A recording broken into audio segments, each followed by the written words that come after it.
Thanks for joining us today. Those that are joining us by YouTube, we've already been entering folks on our Teams meeting. This would be our normally scheduled meeting. We had one 2 weeks ago um, to test some things out with Teams and the size and magnitude of trying to bring folks in and try and learn something. We're all the time trying to learn. That's how you do get better with anything. You take a well-calculated risk and you try to put out there. And really, I think of all the stuff we've done over 25 years that had a lot of this element to it is the unknown to do it to this size and this scale. So, and that's definitely the way you progress forward. So I participate. We had been on here, a half hour early with a good number of folks that joined early, just trying to have a discussion and just like last time, I'll stay on after this ends for anyone that wants to talk afterward. And I've seen we're doing a pretty good job.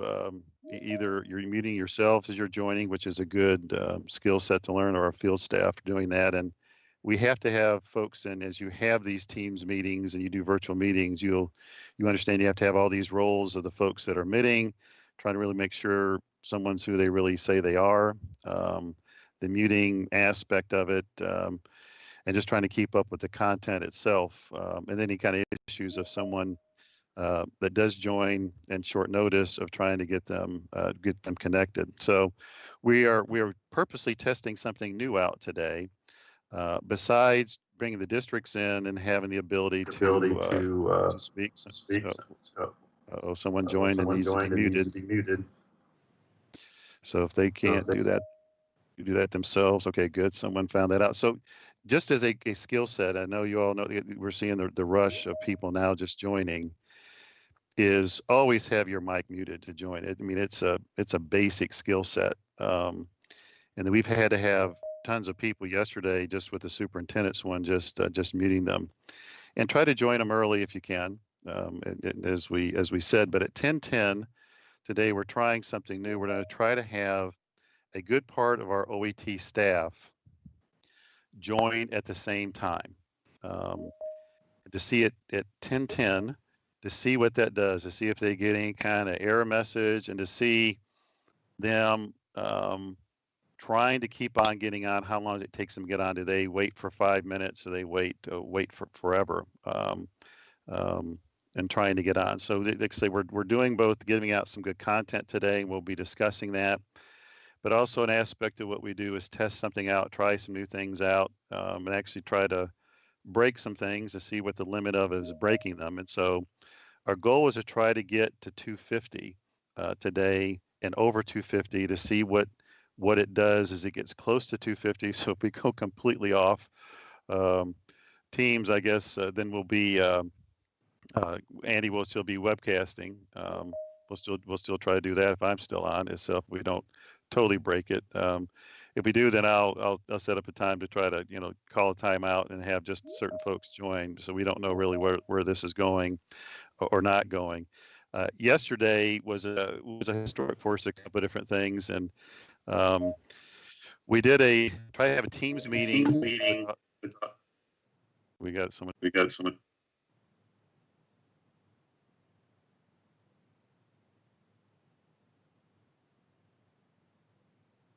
We try to have a Teams meeting with all the superintendents at the same time, and bring in the governor's office as well. And we had a couple of unknowns with that. With all the invitees, so there was lots of superintendents that were invited, all of them. And then there was a lot of K group folks that were invited and others beyond there. And we knew that this 250 limit, so we were worried about the 250 limit and people sharing links, even though they're told not to share links, sharing them. And we definitely saw that where people that was shared with, they gave them to other people and they tried to get in and under the same name and credentials. So that was constant meeting crashers. Definitely when you're going to have the governor talk and you have superintendent, such a high profile audience on such an important topic, you're going to have all that element. So worried about the 250 limit, the move of moving the governor's office over, and that went well. Had a whole army of people signed up to be the muters, since when we had the discussion with the superintendents 2 times before with the phone, is there was 10 or 15% that were not muting. And so that was really well addressed yesterday. The unknown of it was bringing all superintendents at the same time, in which we'd had a chance just to try to bring them, just that group, and not such a hot topic, just in, so we could see if they're running into something technically, um, and you know, would test it from their exact device. And I know you know this with folks, is just because they've worked and they've had teams work on one device doesn't mean it works on another one, and that's the kind of a blind spot that folks have. So and obviously the recording function, you know, you can record it if you have an issue. And there was like, do we record or not record it? Because it was trying to be kind of a somewhat of a team huddle atmosphere to where you're just talking with the superintendents. But like I say, when you're having that topic, that audience, there was lots of moving parts to go. And we somewhat try to simulate that with this group here and just try to learn from it. And hopefully you all can learn from it as well. As Marty talked about, is we really like the Teams and YouTube combination, because Teams allows you to have, you know, you can let a good number of people, if they want to, interact with you directly by voice and by video. And for those that may just want to listen, or they have any kind of struggle on the virtual setup, and it's tough to get the mic working, the headset. One of them called in, I could tell they're getting a mic mixed up with the speaker. Those are two separate types of things, and they never really had tested it out. You can just go to this other thing and the YouTube and just have them watch it. And if they have trouble with that, well, then they have issues with it.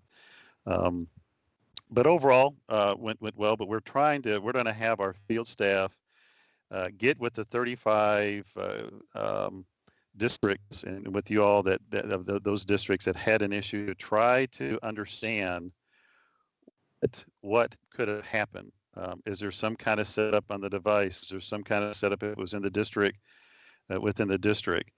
Is it something on the Microsoft side of it? But we definitely want to understand it. So we're gonna, spend some time with. It's about 15%. We always imagine like 5% of the districts would not have someone listening, and it always happens. Something happens, and the person that was there, couldn't make it, for whatever reason, they had no intention to join. But that leaves about 15%. So we're gonna, work on those, 15%, and contact you or the superintendent directly to try to figure out exactly when they try to join. Did they try to join at the last second? Because obviously, if you have people joining at the last second and don't do it ahead of time, you have the jam up, and the physical part of everybody trying to get through a single door. If they've waited to the last second to get in at a meeting that starts, and did they get a message? Did that happen? They get a message of it's really busy, and then they didn't try again. So that's why we've got this 10-10 thing that's going on. Marty, is there anything else you'd like to share before we go into some other content about the meeting yesterday, the virtual meeting yesterday, and trying to the plus size of it, and also trying to figure out other aspects of it? No, that's a great recap, David, and I think that it's just extremely important to have those conversations up front about the design and what the intent is. Kind of Carrie Williams from Owen County jumped into the meeting before the meeting, which was awesome, and just kind of sharing some experiences and just talking through expectations of what the design is and what we're trying to do. And I think it's really important to have those conversations up front. That's proven very successful. And again, most of the cool thing about yesterday was the hurdles that were identified in the previous two meetings with the governor. We were 100% successful in those. We just had what we said, kind of recapping last night. We said that it wasn't as perfect because we had some identified folks that couldn't get in. And several, we do appreciate the feedback. Several EdTech leaders and CIOs have responded that they were 20 minutes, 30 minutes ahead of time, could not get in. And so we're chasing those down. Yeah. Yeah, and that's part of the learning today. And I'd be interested in any of those that are trying to get in today and couldn't. That just lets us know, because Chuck, what is our count up to at this time? Because at any We're a time little now over we should be having. 160. Yeah, Okay. we're up about 170. Okay. So hopefully we can try to get it. I'm anxious to get over the 200. So hopefully we have other parts of our staff, and if They're joining. okay, so we may have a little chaos here if folks don't mute, and hopefully they're doing that as they're coming on now. So just behind the scenes, we had much like we're doing today, is the KEs for the region are the admitters into the lobby. So they were doing the same thing yesterday with the superintendents. So they know the superintendents' names and familiar with that better than anyone else that we had in KDE. And totality is not everyone knows every superintendent's name, and so that worked out well to we had them coming in. So appreciate those, and the muters. We were right on top of it. The part that you notice we take away the phone number is you can't tell who that is, and all these invites they say to a large group, especially when you got masses trying to come in, in a short period of time. Is this unknown of a phone number could be very problematic because they could be anybody that's just try to jump in and cause a chaos to your meeting. Is not even part of your meeting, should not even be part of it at all.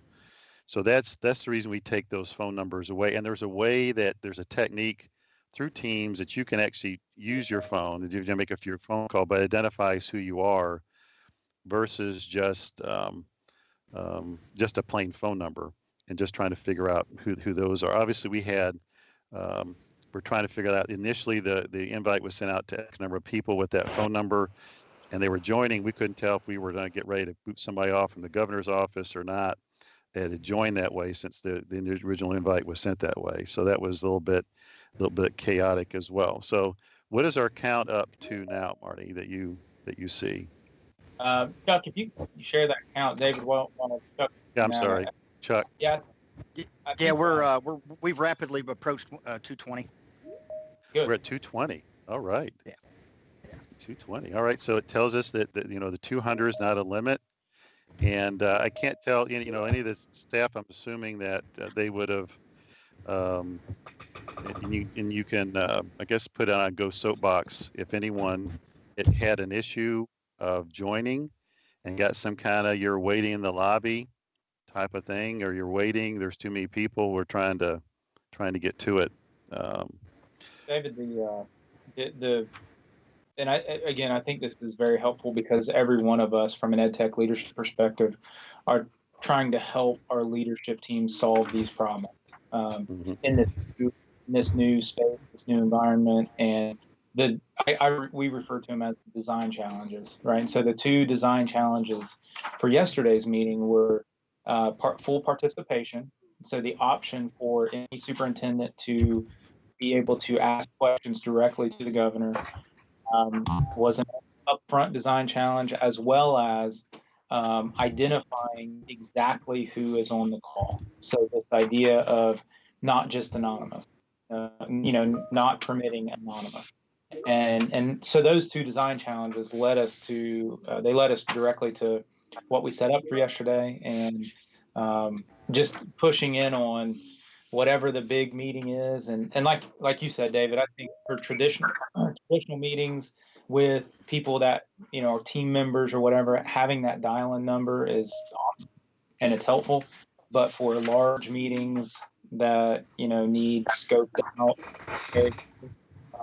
there's some design implementation there. And I think you mentioned a good one, Marty, when we were starting in Owen County, is they and just like us, as they were experimenting with stuff, and we've not used the live event portion of Microsoft yet. We have, David. It's new. Huh? We have used it for a couple of things. Okay, so I guess that's new to me as well. So, but I guess the part that I learned, I should say, this morning is so far is with live events, is even though that you're apparently the smartphones and the iPads work well with a regular meeting, because we've used them a lot for it. For a live event, if someone tries to be a presenter, there was an issue for the Owen County Board meeting yesterday. So that was new. not an issue unless you're trying to use the live events for us. And so for us, is at least for me, that was a brand new thing to try to make sure that if folks are joining it, obviously I think Microsoft needs to fix that.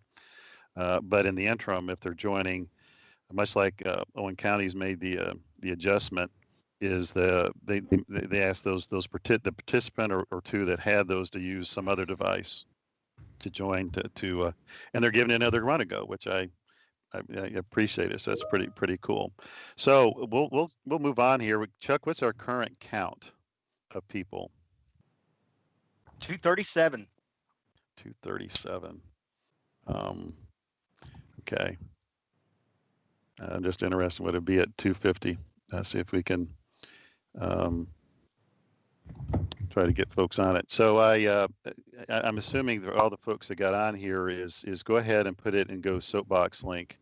And Marty, I know you're looking at that one. If you had any kind of signal that says wait in the lobby, I can't get in, too many people trying to get at the same time, we'll assume you didn't if you didn't put something in there. So let's start out with the Kentucky Board of Education meeting back on April 9th. Some awesome things came out with technology. I sent you some links. I really hope those aren't super long ones.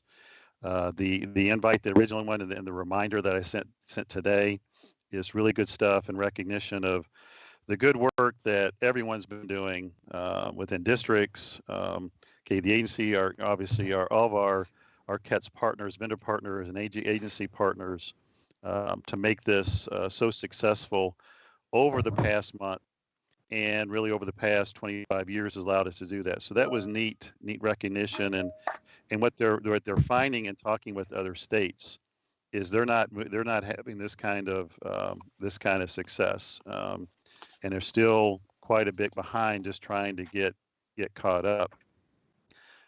So that was neat. And in relation to that, the governor spoke with all the superintendents yesterday, at least 80% of them live. We're trying to figure out why the other ones, but obviously the school year we're not going to go back to in person, but we're continuing on to reach the 1062. And so this is, still going to keep light on how do we get, then the technology aspect of it, at least is during this time with telework, telemeetings, and digital learning is definitely going to be a priority to finish out this school year. And I suspect it's going to be a priority for the next school year.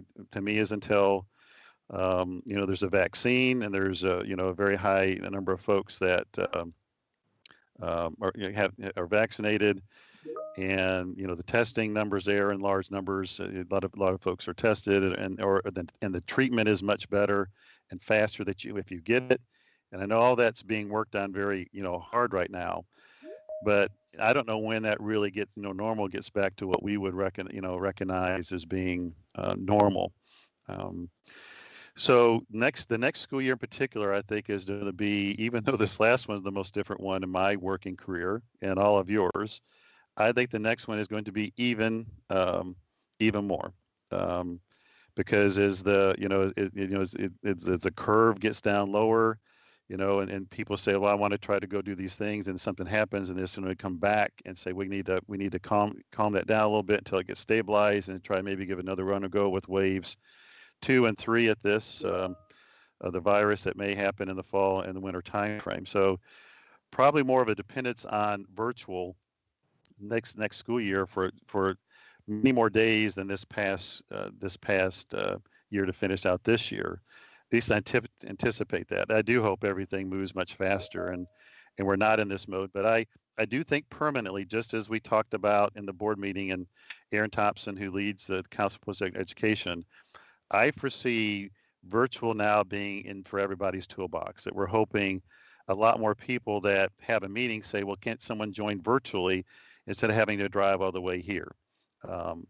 And trying to bring virtual people into their classroom, and just the virtual, teaching and learning that would occur for NTI, I suspect to be much better if NTI gets really back down to 10 days. But also the way to reach people that are homebound, broken arm, broken leg temporarily, or on a more full-time basis, of how you include them in on the classroom, I do think has forever changed. Look, what are our numbers at now? Just trying to curious. I see people popping in. Chuck, David, you're we're at 242. We're climbing. Actually, 243. So yeah, no, we're good. Keep going. So we're driving spaceship. We're not really sure. David, I am very convinced that the more you talk, the more people join.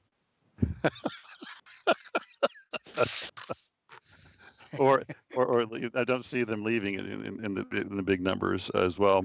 So I think that's the big things I got from the Kentucky Board of Education meeting and the governor's speech. We did have 10 of our 11 Kentucky Board of Education folks that were confirmed by the legislature. And so that allows the stability of that going forward, because it was unknown whether we would have to have 11 new ones on a pretty short notice. So appreciative of those, the confirmation of those positions. One of the big things we really do want to spend some time on today is the funding aspect of it. And I do want to talk about one of the items in the board meeting, but also beyond that, it's just the budget. And I know you all are interested in that. What I can tell from the legislative session that just finished is the KETS funds, the KIN funds, the Kentucky Education Network, Kentucky Education Technology System, and the IT Academy funds. While we asked for initially an increase of funding going into the session, we all know kind of what happened with that, and of us having to just be happy with, and we are thrilled with it remaining the same without a cut occurring. Within KD, the agency is and we're trying to see is the KD agency budget got cut itself. And as you know, a huge part of that budget is to service school districts. It's just not for KD agency stuff, and that's all that we do. So we will try to see what the impact of that is. So, like I say, we'll see, and to see if that hurts any of the services. Obviously, given the dependence on virtual almost everything, is our case is better than it ever has been to retain positions and retain services that we have going forward. So feel pretty confident with that, but that's the only unknown that we have. The other big aspect of it is other funding sources. There's a federal funding source that we talked about 2 weeks ago. We know a little bit more about it today. Marty's going to share the aspects of it. Marty and I are on a committee within KD agency and at the big table, talking about the amount of the funds that are allocated to the governor's office, the amount of funds that can go toward technology, the amount of funds at KD agency, and the amount of funds that we know going to school districts. And so, Marty, I'll let you share what you know so far. But before that, Chuck, what's our current count? David, we're at 245. Okay. 245. All right. Go ahead, Marty. When Marty speaks, surely we're going to get over 250. Or we could dip rapidly. So thank you, David. Before I start, just a quick shout out, Carrie Wilhoit. I was speaking too fast earlier, so thanks, Carrie Wilhoit from Owen County. So I took some hits, David, in the chat on that, and so appreciate that call out. So from a CARES Act funding source, and we have a Go Soapbox question out there. So if you've not jumped into Go Soapbox yet, please do that now. Question number 4, which when I get finished just sharing a couple quick points, we'll look at that Go Soapbox question.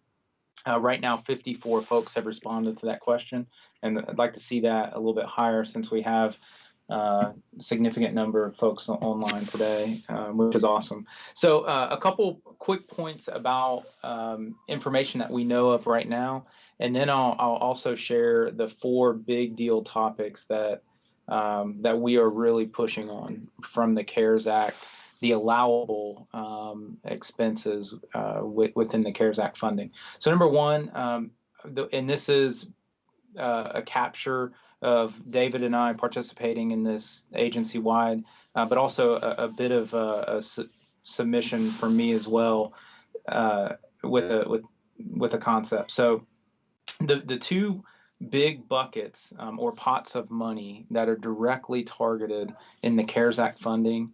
One is the governor's fund that is targeted at education. This is worked directly through the cabinet level, and that's the Education Workforce Development Cabinet along with KDE for school districts. And that bucket, that pot of money, total right now that we know of is right at $43 million. Very, I think, great leadership from the governor's office that wants to target and has already identified that $30 million of that pot of money will be targeted at remote learning and technology. And then an additional third area there is feeding and food services, the nutrition, continuation of food services and nutrition. So again, that $30 million target, that $30 million target in that pot of money in the governor's fund of the CARES Act is remote learning and technology, and then continuation of food services and nutrition.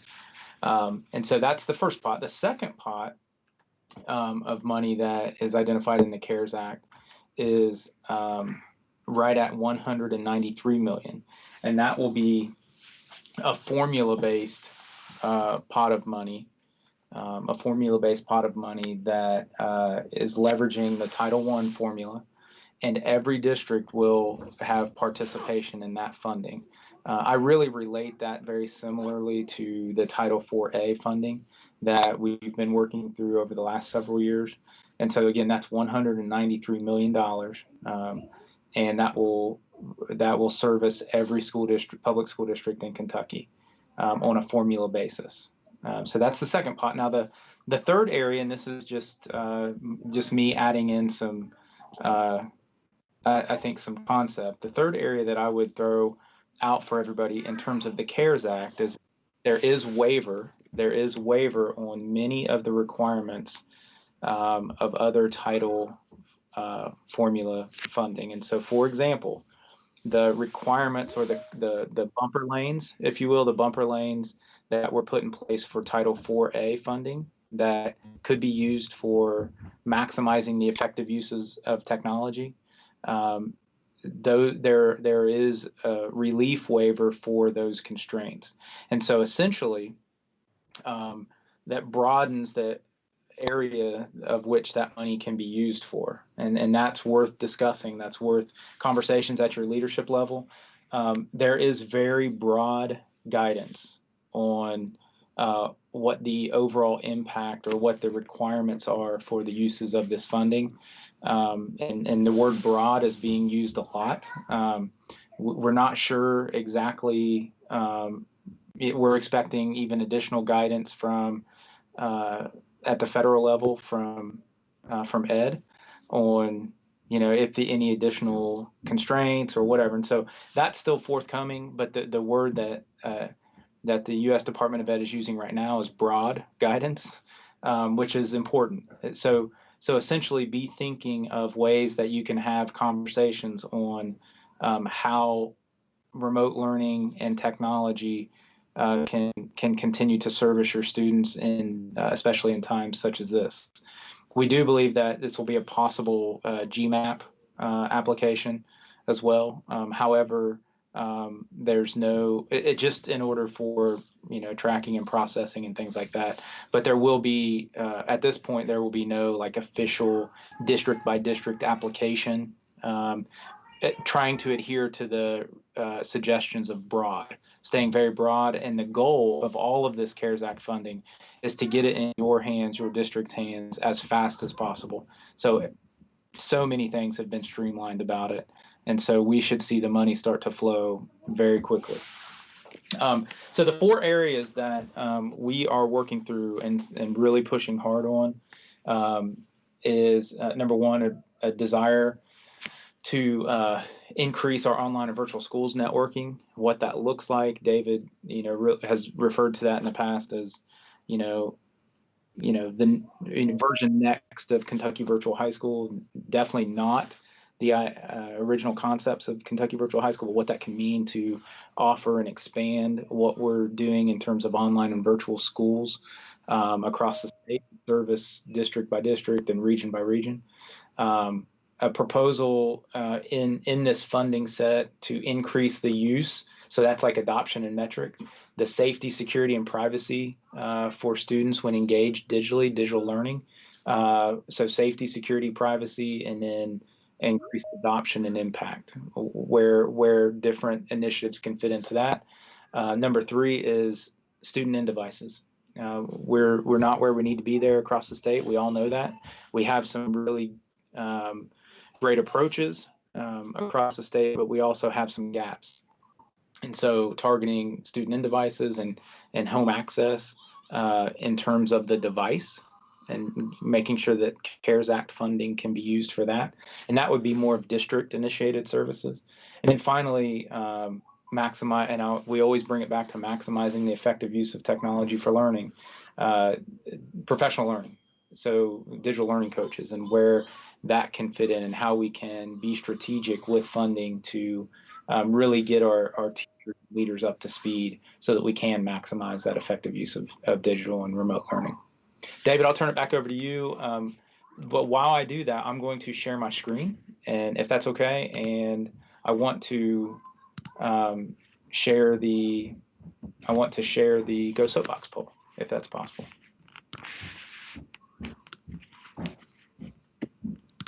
I find it interesting. We are over 250 now, as I see the notes that I just got in. If that's right, is that right, Chuck? 251. Yep. 251.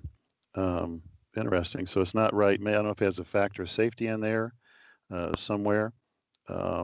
Interesting. Okay. So David, this is we kind of jumping around here on our Go Soapbox questions, but number 4 was just trying to get at that level of engagement that our EdTech leaders have been in at the district leadership level on that funding. So it looks like, right at 7 or so districts, 10% have been involved in a lot of strategic discussions. The majority feel like they've had some initial or not enough yet. And so 48 of our district leaders had a little fun option in there with who cares. So not sure who that one is, but and if this is the first time you're hearing of this funding source, really is the point about this topic today and really pushing on, start to have some of these conversations, get in and start to talk and ask questions to see what people are thinking about, to see what our leaders are thinking about. Okay, David, I'll turn it back to you. Yeah, and so I'm going to give you some pressure points. Obviously, thinking about even PD this summer, how does that look for folks that want to do some catch up this summer, really truly summer school? Not that that's a Katie organized thing, but how do you get PD for folks that so they understand how to maximize? What was that look? Okay. How to maximize these tools, how to really do virtual teaching and learning how to do virtual meetings. And I know the balance is, okay, we don't want to get a position that we don't have forever, but I do think there's going to need to be some ramp up to help our digital learning coaches, to supplement them, and maybe even to help them get somewhat established in districts, because we've always think that that's been an important part going back 20 years is the most effective way to give professional development, but definitely during these times, we think the next school year is going to be much different than any we've had. As Marty, said, is we established Kentucky Virtual High School long ago, and this was really a different view of it. It's not really a KD created one. It's more of a brokering of services that we're providing for school districts, building upon what Babel has done to expand it across the state. We do have 21 districts that offer courses beyond for districts beyond just themselves, and how could we team with them and the cooperatives and higher education to provide that. Another decision that we made to move forward with across the state in regards to Lightspeed is to help out with safety and security. is to acquire the relay product for across the state. We have approximately 25 districts that are doing that for safety and security reasons for their district, to prevent malware for the end devices, and to move forward with that. And they'll definitely going to be part of this package to acquire that initially and ongoing. To be honest with you, there'll be great interest for end devices. You all have faced that already. Is having end devices for students at home, and I don't know how that works for, my daughter is a kindergarten teacher. How that works for kindergarten, first and second graders, sending devices there, but at least if nothing else, then you have a device there to where someone can join virtually. And like I said, most of you know that I've mentioned my daughter's already been teaching virtually for a long time. She has a class, but also she's been teaching a virtual class, and so she's very adept and used to doing this. And so obviously she would like to reach the other percentage of her students.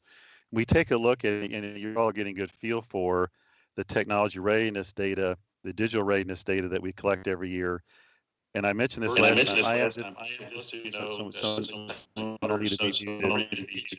for a long time. She has a class, but also she's been teaching a virtual class. I don't know what that was. Okay. Does anyone know what that was right there?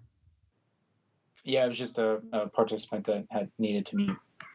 Okay. Yeah, always mute. You gotta get the mute skills. You gotta have the mute skills. And it's definitely you got an echoing and listening to it. But the desire is to have them all there, and you could teach them. So the reason I mention that in this context, and you all have faced this, is with digital readiness tool, needing to have that as accurate as possible. And the home access, and me being shocked that virtually no other state, and I want to really say virtually no other state, has really been collecting and serious about home connectivity. And we have been way before even NTI interested in that piece of it. And so our number is going to be somewhat more accurate than others just trying to collect it right now. And for the districts that may have not really kept up with it that much, now everybody's NTI is really trying to understand who really does not have this. The ones that are on the low poverty level, it's an affordability issue. The ones that could afford it, and we understand poverty is really a sliding scale right now, but don't know where to go to get it. And obviously you can play a broker role of pointing folks that do have the financial sources of where to go get that service. But it's those that don't have it. And it's during this time with such an emphasis on the virtual piece, and then the difficulties of doing it with just on the paper side for longer periods of time, is trying to provide that for everyone. So there's definitely going to be more pressure than ever, and then over this next year, these next months, for districts to start saying, do I start becoming the ISP for homes? And my definition of ISP for the homes is you are purchasing that service on behalf, using some kind of district managed funds for the districts, for the homes. In some aspects, you may be providing support for it. Even the support is just identifying who gets it, who doesn't get it, the initial setup, the additional way that you try to make sure that students are coming, with the relay system, and definitely up in the cloud as we're moving toward managing that and keeping up with that, as long with, if you give out a device, really make sure the whole household is not using it, but only that one person. So there's some people aspect that's been involved with that, which I've always been concerned about. But also, anytime you go down that path, especially when it's short one-time funds, it becomes the expectation that it's always going to be there. And that's the danger you do with anything, really, but especially anything that affects the homes, is this expectation, well, now you provided it when this child was a third grader, seems like you should provide it the whole way through. When those short-term funds lay out, we know the CARES money is very short-term, but also we probably understand the next year is going to be very different than any other time. And if expectations can really manage, this is a one-year thing, and probably the next year will be back down to a max of 10 days of NTI. So I say in the context, there's going to be a lot of pressure by folks for districts to get into the business of being the ISP for the homes. That's not going to be a thou shalt, definitely not from us, but definitely we've seen that pressure of it. So, Marty mentioned the funding sources that are there. They say as part of that, those funding sources go toward this ISP for the home. And how do you really keep up with that? Who's really there and who's really saying, well, they did have a funding source, or they do have one to say, I'll take the free stuff for sure. And keeping up with that and keeping that somewhat manageable. And we've talked about that with the staff of really identifying those and true needs. So it's going to be something that it's tough to explain to folks now. Is this really the best long-term approach? If you do this once, people have the expectation that you keep on doing that. And the difficult part we've had for most folks, the state budget really, since 2003 has been going downward. And definitely when we hit that issue in 2008 with the mortgage crisis, it went downward. On a pretty constant downward path without really new revenue sources being identified. So when you're trying to identify a brand new service and then funding that one, and that's a pretty expensive one to get in the business of funding. HotSpot Services, and besides the device, the ongoing monthly cost of that, I don't know if it's $50, $40 a month, whatever that is, and sustaining that's going to be tough to do. So trying to get folks balanced with that is very difficult.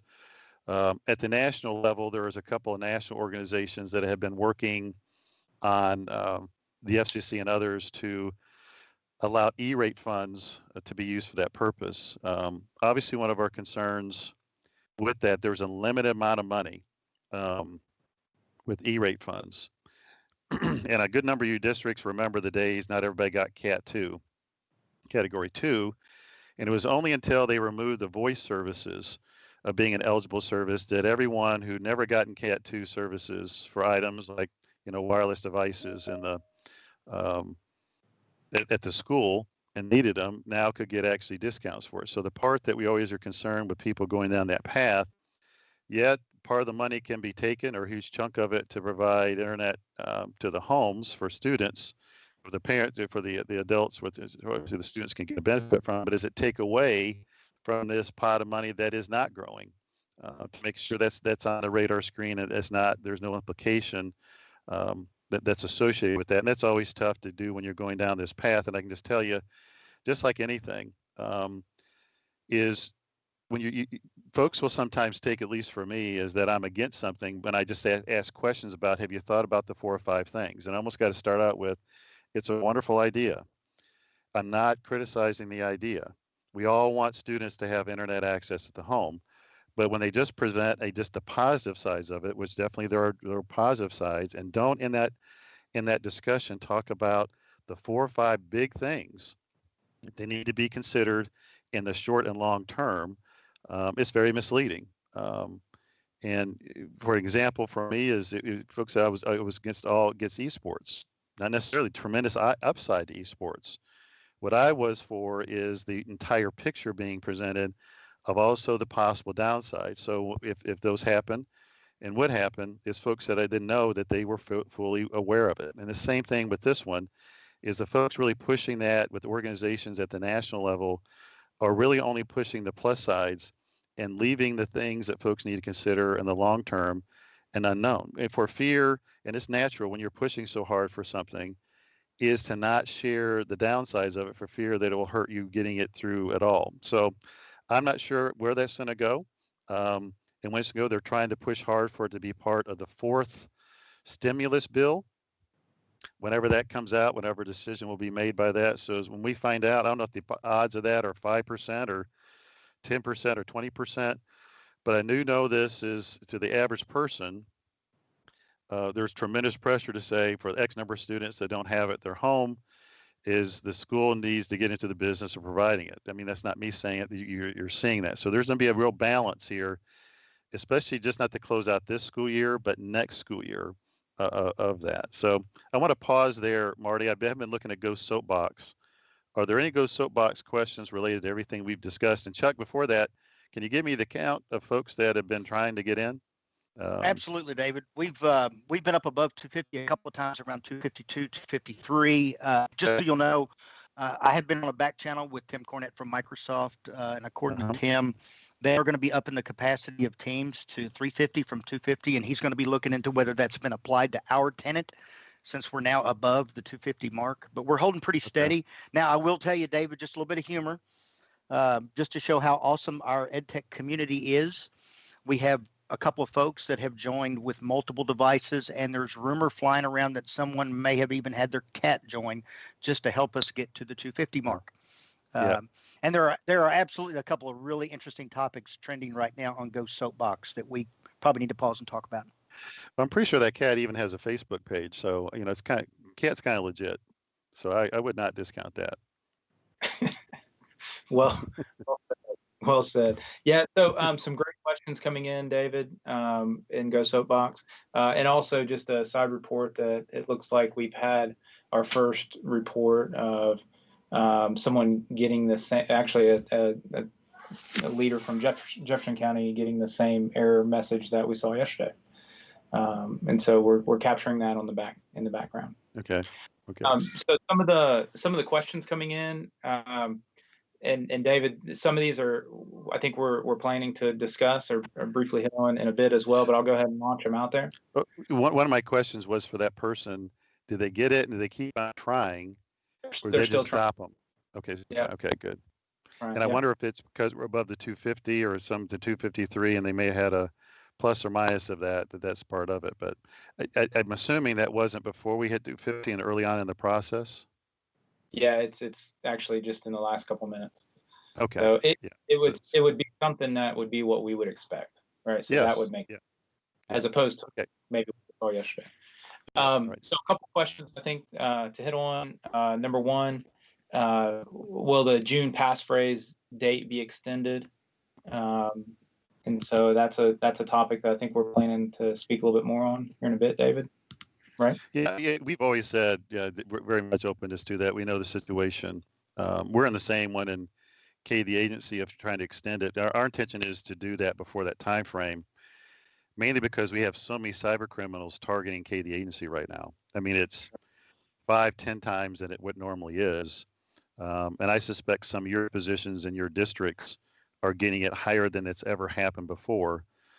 So it's moving us definitely with certain definitely certain positions, and you may have others that have a lower priority, but we definitely see that as being, pushed back, and it's not a thou shalt, but it's just words of advice to you. You try to get, just like we're trying to do, is try to get those so it's not so easy for the cyber criminals to get in, because they are coming at them full court press right now.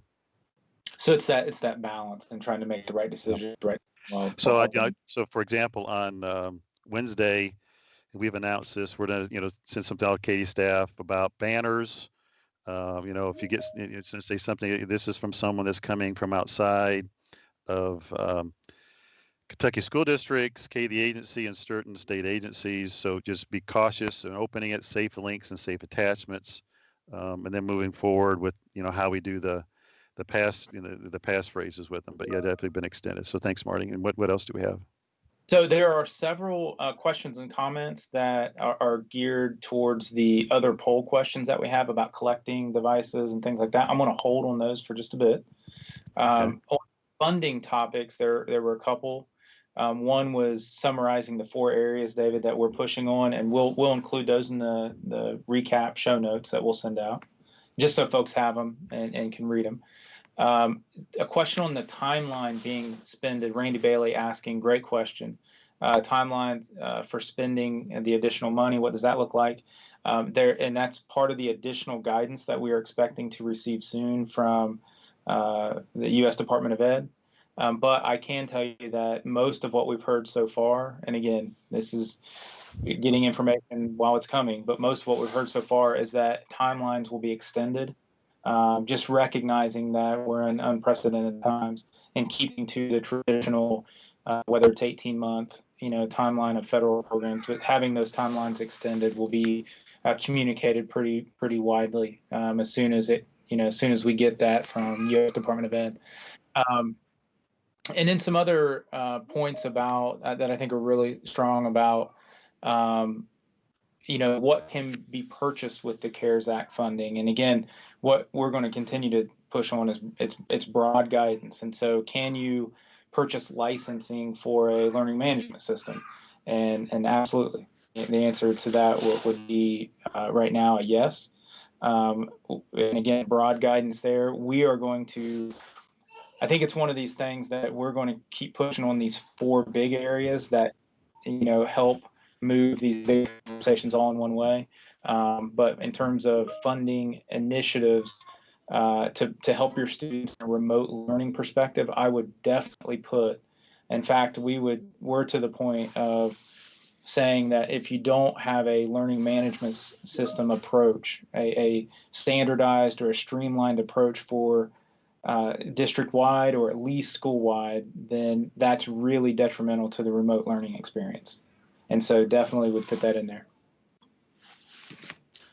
David, there's one more topic you just may want to touch on just real quick. Also, Marty, sorry to interrupt, and it's our number 3 trending topic right now. Obviously, you've got some folks that heard you talk about how we're going to leverage the funding specifically for the Lightspeed Relay product. And basically, all I would add to that is, what we're looking to do is enter into an agreement with Lightspeed that would cover the relay licensing on behalf of all districts across the state. So anything you want to add to that, David? No, I mean, that's what the intention is to do. Is we have, I think, 25 districts, and it's 100,000 students, as I can recall, because we have, I think Jefferson's already doing it. So it's for the other, 500,000 plus students, and then all the adults. So, yeah. So, and Diane, I hope that answers your question as well. Yep. Thanks. Jeff, real quick, a minute or two on we're still moving forward the STLP State Championship. Anything new since we spoke about it last? Yeah, actually, thanks, David. I'm going to share my screen just for a quick second to give everyone access to this link if you haven't seen it. Get this out of the way. But we have put together all the resources for our STLP at home, which is how we're kind of framing our all digital healthy at home STLP State Championship for 2020. And if you were to jump at this link, STLP at home 2020, it'll jump you right over to our new informational page that we're using to get folks connected with the new and updated sort of scoring guides and processes, and let you know which of the products and which challenges we're going to be having. So I would just give a chance to ask everyone to take a minute if you share that with folks or take a peek at that. We're asking all of our projects that are coming back online, and we've completely updated how folks can do these projects in a sort of a virtual way. And so we are asking folks to re-register their projects. You can jump to that on there. You can see the new updated rubric, all the fun, good stuff that's happening there. My last little point that I would just sort of want to make sure I make with everyone is that we absolutely recognize the challenges that are going on right now for our STLP coaches to take on this additional responsibility of, we're looking at how to do NTI well. We're looking at how to connect with students that are in different situations and the challenges with their homes. And so we recognize that there are some unique challenges in place with this. And we appreciate everyone doing their best. We're recognizing that. We're going to make this be as great as it can be. But also, it's one of those things where we also know that this is not something that everyone's going to be able to pull off. And that's okay. And we're okay with that. And we want folks to know that this is not going to jeopardize their STLP status or anything if they actually find that they can overcome some of these challenges. But we're here to help them make it happen. And we're here to help make it be as streamlined and as easy as possible. Thanks, David. Thank you. David, the question came in for Jeff. When will category leads get their roster info? And it came in through Go Soapbox. Yeah, so we've carved out that, and I'm sending that out as soon as they are each finalized. And so if they don't have that by this afternoon or even this morning, then they should reach out to me directly, and we'll make sure they get what they need. Thanks. I'd like to bring up the one question about Active Directory. Was that discussion? Was that a poll question?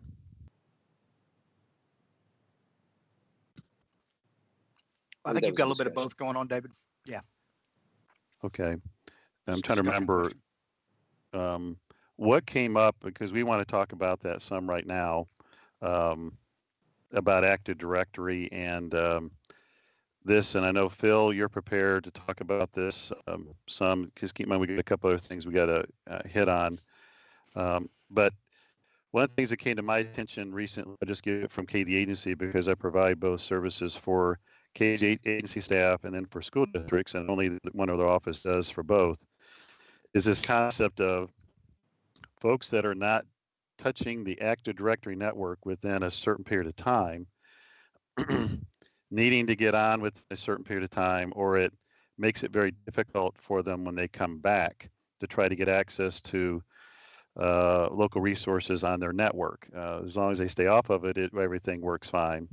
But whenever they come back, if they've not at least touched the network with their device within a period of time, I think it's like 60 days, there could be a problem when they bring it back on the 61st day with accessing certain things. So I have 3 teachers in my family, 3 Kentucky K-12 teachers, and actually a 4th one in Indiana, so 4 teachers in the family. And so they're all, part of the system of telecommuting. So I asked one of them, I asked all of them, how many are bringing your device, specifically your Windows device, because this really affects just the Windows devices that they would have, that they would take it home. How many are bringing those back to your school building, or have since you've been in this environment of, where we're doing schools virtually, and not coming on the site as much? How many of you actually have brought your device to your school building, and it's a Windows device, and actually turned it on the network? Now, the family members, only one of the 4 had done that. One of them had, since this has been announced, their school district, they've not come back to their classroom, and they say no one else in their school, none of the teachers have, and they're not aware of any of the other teachers the other school have.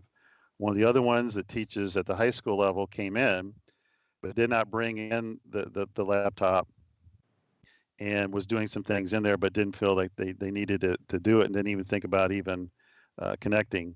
The other one of them had, she had come in to her kindergarten classroom and gotten in, but she just happened to be, doing some things there. And the other one had not as well been back to the facility. So it ran into this as we've been, for a certain number of districts, getting the 30 days and 90 days is talking about this issue. We even haven't K the agency since we've been telecommuting, for 3-4 weeks, is what do we do that is simplistic, and not maximize, not overwhelming the virtual private network licenses we have. They're concurrent, but we don't have that many of them. And then try and look for simpler ways of people, just like with the students coming by and just connecting, either within the building or right outside the building, to resync it, at least within that 60-day time frame, versus them trying to understand the whole thing about VPN and getting off of it, not getting on it every time because their job doesn't require it with the limited amount of licenses that we have. So Phil and Chuck and anyone else, I'll let you add to this a little bit. We can't go into the in-depth conversation we have, but mainly it was to give you all a heads up, and I know our field staff will be discussing this with you, is what do we do with this? And we're trying to see, can the shot clock even be extended beyond 60 days? So we're looking at that option. And Brian, I know you were part of this as well. So I'll let you all hit this. So let's spend like 5-7 minutes so we can cover a couple other topics as well. But I'll ask for the folks for the discussion questions. I'm not looking at them. What has come up that we need to discuss that you've seen on them? David? Yes. Phil. There's been some great conversation on Go Soapbox. Absolute wonderful conversation. And so districts have been thinking about this, and I know it's a little bit different this year than most years. It's not as easy to collect those computers, whether they're Windows workstations or Chromebooks or whatever they are. So but districts look like they have a plan to either collect, refresh, deal with the passwords being out of sync, or deal with the rejoining of the Windows workstations to the domain once they come back. So it's great to see that districts have been thinking about this already, and probably they've got some experience in this that we have never had to experience, because in the summers we don't, our people don't go home. We don't collect workstations like schools do. So so it's great to see that they're willing to share those conversations, and I think we've got a lot to absorb just by looking at the Go Soapbox questions and the discussions that have been happening so far. Brian and Chuck, anything you want to add to the conversation? No, David. I mean, Phil summarized that well. You've got a few folks that are aware of what they need to do, their position for that. You've got others that see this as obviously going to be a big challenge for them. So it's good feedback. We'll just work through. Yeah, and the balance we have with all the devices is we have 250,000 Windows devices, I think, or is it how many of those are in this situation? And we only have 2,500 VPN licenses. And so that's the balance of, we can't have everyone trying to use VPN, especially at the same time. And given that 99% of folks really don't understand VPN, it's a confusing concept in itself. For the technical folks, it's a right-hand layup, so simple. People beyond that, it's mysterious. And it's also, do I got to log it every time? And obviously, if we have people logging in and staying in every time that really don't need to have it for their job on a daily basis, it becomes a problem with this limitation of 2,500. So, we're looking for, even in KD agency, can they come by? They don't have to come in the building. Some very few policy percentages do. Can we set it up much like you all have your schools? Is extend the wireless with existing devices that we have in the building, place them closer to the windows, and let people do the quick sync they have to do there, and then without having to understand VPN and doing it that way. So it's definitely on our radar screen, but we definitely want to make you aware of it, because it is a pretty big deal. As Brian would say, it doesn't turn it into a brick, but it definitely makes things that they normally access within a building when they come back inaccessible. A file server that you would have within a building, printing, I think, within the building. So there's some basic stuff they would have difficulty with if it goes and doesn't sync up and do this Active Directory thing within a short period of time. Let's bring up some of the Go Soapbox, if you could, Marty. Let me see the rest of the kind of the poll questions that we asked, and just see the responses of it, if you can do that. Yeah, so here's question number 1. How does your district plan to handle the collection of laptop and other district-owned devices this summer? And looks like, strong majority plan to collect all of them via, a communicated and coordinated drop-off system, which makes a ton of sense. And then another strong majority are still thinking through that, still working through, what methods or what options they might have. And then even right now, we have significant folks still coming in and answering. Okay. Let's go to our next one. That's interesting. Yeah, right on. So question number 2, if you're not collecting laptops from your remote staff, then will you attempt to refresh them over the wire online? And looks like most folks majority are saying no, but there's still a strong, of the 43 responses, it's still a strong saying yes. And so those designs will continue to be important to work through. And then the third question is, has your district begun to review? Oh, sorry, that's not the third question. Jumped ahead. It was a discussion question that we were after, which is, again, Phil referenced, there's a great discussion going on.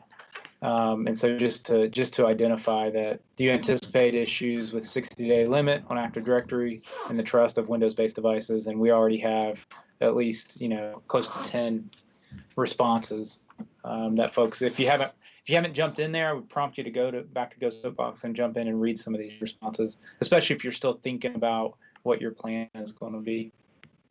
Back to you, David. Well, I think we have some other ones to show, right? Did we show school report card? I'm sorry if I missed it. Did we show all of them? No, apologize for that. I thought we would come back to that, but here's the school report card question. Has your district begun review of this SRC finance tab?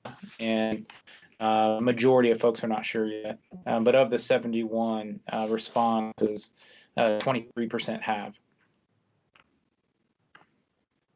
And so obviously over the next days and weeks, we would see this grow. And one thing I want worth a quick. Go ahead. I just want to mention that they have decided this week to extend the deadline on that for districts, so they're going to the middle of May. So that just, I don't know that that's been widely distributed yet, but that decision has been made, and that information will be going out.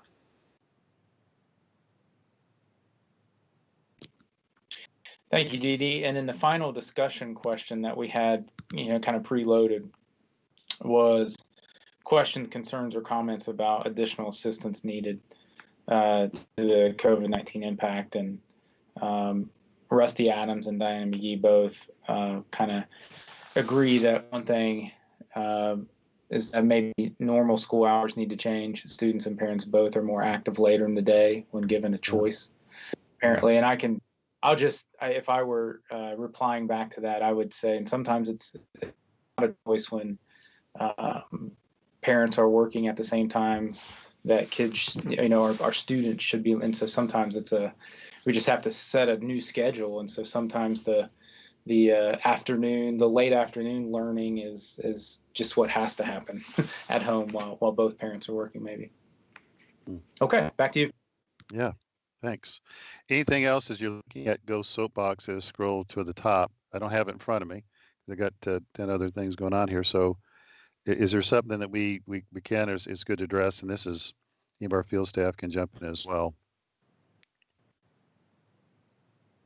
David, one of the connecting questions that Phil referenced, but to call out that significant bump ups, significant votes as a good question is how are folks handling the disinfecting devices that are collected and returned? And so just a strong recognition that a lot of folks are trying to think through that. Yep. And on that one, specifically, 7 additional folks responded back with what they're intending to try or intending to do or what they're thinking about. Yeah.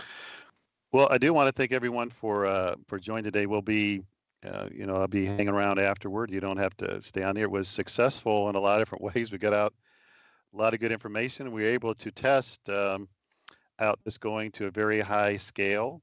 We were able to test people, even though you ask them to show up early, them massing in a short period of time. And so that all worked well. So we're still going to try to circle back with, especially it'll be interesting, the ones that the superintendents that showed up couldn't get on, but their CIO EdTech leader could today, is what would explain that. So we're going to try to investigate it. But this answered a lot of questions for us. So I appreciate the participation.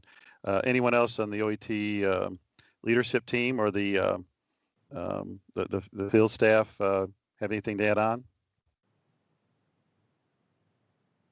Do not, David. Just want to wish everybody to stay safe and take care of themselves. Yep. Thanks. And I'll be hanging around here just for a little while longer and encourage some other folks to hang out. So we've had the meeting before the meeting, and most of the things I go to, it's not the meeting itself, although it's great. It's me. I usually try to show up early and I stay around a little bit later, so I get a lot out of that as well. So thanks for joining us today. Yes.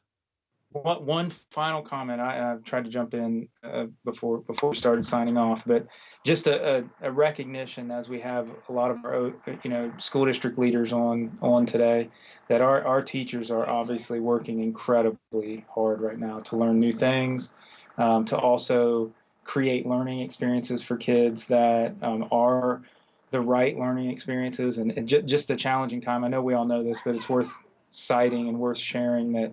Recognizing our teachers and leaders for how hard they're working. Yes, I agree.